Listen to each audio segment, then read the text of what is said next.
नमस्कार बंधुरा काकुलिस मम्स किचेने आमी काकुली तोमादेर स्वागत जानाई। आज निये चले एसेछि एकटा नतून रेसिपि मोर दम बिरियानी। आजके तोमादेर साथे आमी जेभाबे आमी करी सेटाई शेयार करे निচ্ছি। बोलते पारो एटा अथेंटिक। आमार पथ चलार साथेई रयेছে सबस्क्राइब करे चैनेलटा, तादेर जानाई असंख्य धन्यवाद। आशा करी तोमरा सबाई भालो आछो। चलो चले जाई सोजासुजी रेसिपिते। निয়েছি 1.5 কাপ आमी बासमती चाल भालो करे धुए निये जलटा झरिए रेखेछि। ताते दिलाम दुटो तेजपाता, दिচ্ছি छोटो एलाच मुखटा एइभाবে फाटिए, लवंग और एकटू दारचिनी। एटाके आमी जले 1 থেকে 1.5 घंटा भिजिए राखछि ढाका दिए। एबार निये निচ্ছি मांसटा जेटा बिरियानिते देब सेटाके मैरिनेट करे निই। चलो दिए दिलाम जिरे गुঁড়ো, धने गुঁড়ো, लंका गुঁড়ো दिচ্ছি, एरपर दिচ্ছি हलुदेर गुঁড়ো। एबारे शुकनो मशलागुलोके भालो करे माखिए निচ্ছি। शुकनो मशला भालो करे माखानो हये गेले एबारे आमी दिए दिচ্ছি टक दई। टक दईटाके देবার आगे भालो करे फेटिए निয়েছি। प्रत्येकटा मशला भालो करे माखिए निয়ে तारपर चिकेनटाके ढेके रेखे दिते हबे 2 থেকে 2.5 घंटा। खूब कम हलेও 1টা घंटा राखते हबे। आदा रसुन बाटा दिए दिलाम, माखिए निচ্ছি। আর এখানে রসুনের পরিমাণটা বেশি, আদার পরিমাণটা তার হাফ। এবারে আমি এটাকে ঢাকা দিয়ে রেখে দিচ্ছি। নিয়ে নিয়েছি কিছুটা পেঁয়াজ কুচিয়ে। এটা দুধের মধ্যে আমি জাফরান ভিজিয়ে রেখেছি আর দুটো আলু আর দুটো ডিমকে সেদ্ধ করে রেখে দিয়েছি খোসা ছাড়িয়ে। দেখো আমি 1-1.5 ঘন্টা বাদে ফিরে এসেছি। চালের মধ্যে দিয়ে দিলাম নুন। চালটাকেও আমি ভাত করতে বসিয়ে দেবো আর মাংসটাকেও রান্না করব। তার আগে তেলের মধ্যে দিয়ে দিলাম সেদ্ধ আলুর টুকরো আর ডিমটা। যদি বেশি ডিম বা বেশি আলু থাকে তাহলে শুধু ডিম আর শুধু আলু আলাদা আলাদা করে ভেজে নিও। অল্প অল্প আছে বলে আমি সব একসাথে দিয়ে প্যানে তেল দিয়ে আমি লাল করে ভেজে নিচ্ছি। এটাতে খেতে ভালো হয়। ভাজা হয়ে গেলে তুলে নিচ্ছি। কালী পুজো চলে গেছে, আজ দিওয়ালি, বাজি পড়ছে শুনতেই পাচ্ছ। ভাই ফোঁটায় ভাইকে তো খাওয়াতেই হবে, তাই রেসিপি নিয়ে চলে এসেছি। চালটাকেও জল দিয়ে বসিয়ে দিয়েছি। এবারে প্যানে দিয়ে দিচ্ছি পেঁয়াজ কুচিগুলোকে ভেজে নিচ্ছি। পেঁয়াজ কুচিগুলোকে আমি বেশিরভাগটাই রাখবো, লাল করে ভাজবো আর কি, আর অল্প একটু এর মধ্যে থেকে তুলে নেবো মাংসটা রান্না হওয়ার জন্য। নুন দিয়ে দিলাম পেঁয়াজ তাড়াতাড়ি নরম হয়ে যাবে বলে। বিরিয়ানির একটা মেন পার্ট হচ্ছে বেরেস্তা। কিছুটা পেঁয়াজ তুলে রাখছি মাংসটা রান্না করার জন্য, আর বাকিটা আমি বেরেস্তা করছি। এই বেরেস্তাটা কিন্তু খুব সাবধানে করতে হয়, কারণ বেশি পুড়ে গেলেও ভালো হয় না, জিনিসটা তেতো হয়ে যায়। অথচ গোল্ডেন ব্রাউন করে পেঁয়াজটা মুচমুচে করে ভাজতে হয়। সেটা কিন্তু একটু ধৈর্য ধরে মিডিয়াম টু লো ফ্লেমে ভাজবে। এটাও ভাজা হয়ে গেছে, আমি তুলে নিলাম। তুলে নিয়েছি দেখো, এটাকে সরিয়ে রাখছি। এবার ওই প্যানেই দিয়ে দিলাম ঘি 1 চামচ। এতে দিচ্ছি তেজপাতা, দারুচিনি, লবঙ্গ আর এলাচ। এবার মাংসটাকে আমি রান্না করে নেব। ফোড়নটার গন্ধ ছেড়ে দিলেই বেশ ভালো। এবারে দিয়ে দিচ্ছি সেই তুলে রেখেছিলাম পেঁয়াজটা। এটা তোমরা আলাদাভাবেও ভাজতে পারো। আমি কাজটা তাড়াতাড়ি হবে বলে পেঁয়াজটা কিছুটা ওর থেকে তুলে নিয়েছি আর বেশি পেঁয়াজই ভাজতে বসিয়েছিলাম। এর মধ্যে দিয়ে দিলাম মাংসর টুকরোগুলো। করি খুব কম সময়তেই যে কোনো রান্না করতে, সেই কারণেই আমার ওই ফাঁকিবাজি পদ্ধতিগুলো। আর তেলটাও একটু কম লাগে। ম্যারিনেটটা যেটা করা ছিল সেই মশলাটাও দিয়ে দিলাম। এবার এই আলুর যে সেদ্ধ করে ভেজে রেখেছি সেটাও এর মধ্যে একটু দিচ্ছি, কারণ আলুটা তো যাতে স্বাদটা হয়। আর তার আগে এটা আমার একটু স্কিপ হয়ে গেছে, ক্ষমা করো।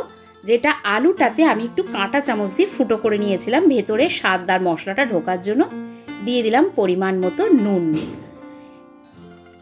মাংসটা আস্তে আস্তে কষিয়ে নিয়ে রান্না করছি, তবে খুব বেশি রান্না হবে না। এবার দেখো, যেটা জাফরান গুলে রেখেছিলাম দুধের মধ্যে, তার মধ্যে আমি কেওড়া জল আর গোলাপ জল দিয়ে দিলাম। এই মাংসটাও যখন কিছুটা সেদ্ধ হয়ে যাবে তার মধ্যে এই দুধটা কিছুটা কয়েক চামচ দিয়ে দিতে হবে, তাহলে মাংসর মধ্যেও এই গন্ধটা চলে আসবে। আর আমি বাড়িতে একটা বিরিয়ানি মশলা তৈরি করি, সেইটার ডেসক্রিপশন বক্সে তোমাদেরকে দিয়ে দেবো কি কি মিশিয়ে বিরিয়ানি মশলাটা করি, সেটাই এর মধ্যে 1/4 চামচ দিয়ে দিলাম। আমি আলাদা কোনো গরম মশলা ইউজ করি না, গোটা গরম মশলা ছাড়া বিরিয়ানি মশলার রেসিপিটা আমি ডেসক্রিপশন বক্সে তোমাদের দিয়ে দেবো। ঢাকা দিয়ে আঁচটা একটু ঢিমে করে রান্না করছি। এর মধ্যে ভাতটাও আমার হয়ে গেছে।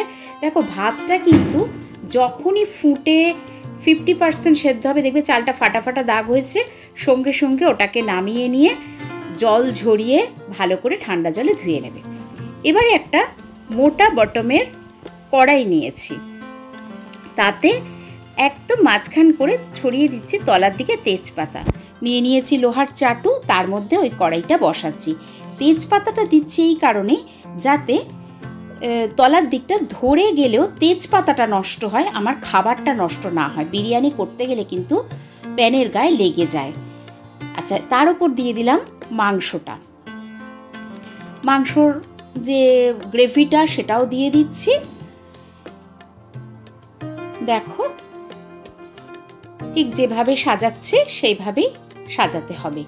যদি তোমাদের প্যান বড় হয় এবং অনেকটা বিরিয়ানি একসাথে রান্না করো, তাহলে এর ওপর আবার পরত দিতে হবে একটু করে ভাত দিয়ে দিয়ে, অথবা তলাতে পুরোটা মাংস দিয়ে পুরোটা দিতে পারো। এর মধ্যে আমি ডিম আর আলুগুলো ধারে ধারে বসিয়ে দিচ্ছি, ওপরে ছড়িয়ে দিচ্ছি বেরেস্তা।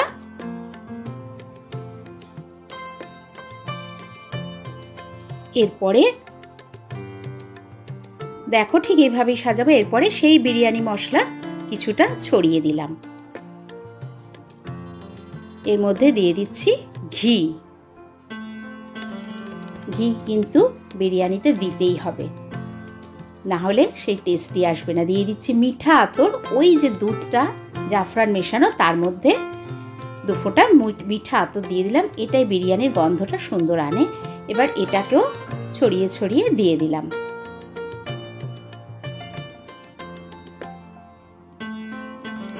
এবার এটাকে ঢাকা দিয়ে ভালো করে, আর আটা মেখে রেখেছিলাম, এটা ধারে যাতে কোথাও দিয়ে এর ধোঁয়া বেরিয়ে যেতে না পারে দমে দিচ্ছি, সেই জন্য চারিদিকের মুখগুলো সিল করে দিচ্ছি। এবারে আঁচটাকে স্লো করে 15 থেকে 20 মিনিট এইভাবেই দম দিতে হবে। ততক্ষণে আমরা রায়তাটা করে নিই। টক দই নিয়ে দিয়েছি, তার মধ্যে দিয়ে দিলাম চিনি, বিট নুন, লঙ্কার গুঁড়ো আর সামান্য নুন। এটা ভালো করে গুলে নিয়ে ফ্রিজে রেখে দিলেই রায়তা রেডি। আর দইটা যদি খুব ঘন হয় তাতে একটু জল মেশাতে হবে, এইটুকুই। তাহলে বিরিয়ানি দেওয়ার জন্য রায়তা আমাদের রেডি হয়ে গেল। এবার দেখতে হবে বিরিয়ানিটা কত দূর। বিরিয়ানি কিন্তু গন্ধ ছেড়ে দিয়েছে অলরেডি, আমাদের 20 মিনিট হয়ে গেছে। আমি গ্যাস অফ করে দিয়েছি। দেখো, ধোঁয়া বেরিয়ে গেল, কি সুন্দর গন্ধ। এবারে সার্ভ করে দেবার পালা। এই ভিডিও দেখে তোমরা কিন্তু অবশ্যই বাড়িতে এটা ট্রাই করো।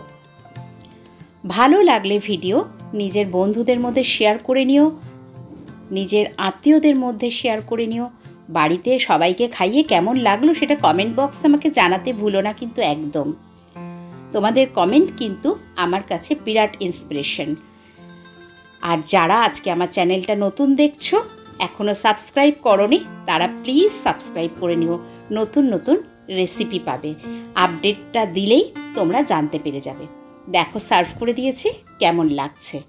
আর বারবার বলছি, চালটা কিন্তু 50% সেদ্ধ করবে, না হলে কিন্তু এরকম টেক্সচার একেবারেই আসবে না। আর একটা টিপস বলে দিই, যদি ফুড কালার ইউজ করো অরেঞ্জ কালারে, তাহলে বিরিয়ানির এই কালারটা কিন্তু অবশ্যই আসবে। আমি দুধের মধ্যে সামান্য ফুড কালারও ইউজ করেছি, নাহলে এই অরেঞ্জ কালারটা জাফরানে মোটেই কিন্তু আমার আসেনি এর আগে কখনো। কাল তাহলে ভাইদের সাজিয়ে গুছিয়ে খাইও কিন্তু, কেমন? ভালো থেকো সবাই, জমিয়ে আনন্দ করো। আজ তাহলে আসি, দেখা হবে খুব তাড়াতাড়ি নতুন কোনো রেসিপি নিয়ে। বাই।